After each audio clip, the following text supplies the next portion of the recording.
বন্দী পুরুষোত্তমম সত্যানুসরণ গ্রন্থ থেকে শাশ্বত বাণী পাঠ করে শোনাচ্ছি।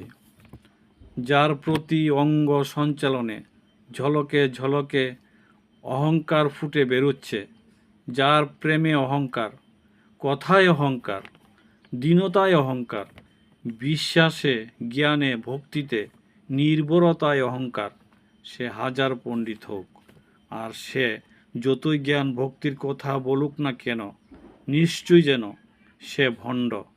তার কাছ থেকে বহু দূরে সরে যাও, শুনো না তার কথা কিছুতেই। তার হৃদয়ে সত্য নেই, মনে সত্য না থাকলে ভাব কি করে আসবে? সবাইকে আনন্দিত জয়গুরু। সবাই ভালো থাকবেন, সুস্থ থাকবেন, ঠাকুরকে মাথায় নিয়ে চলবেন।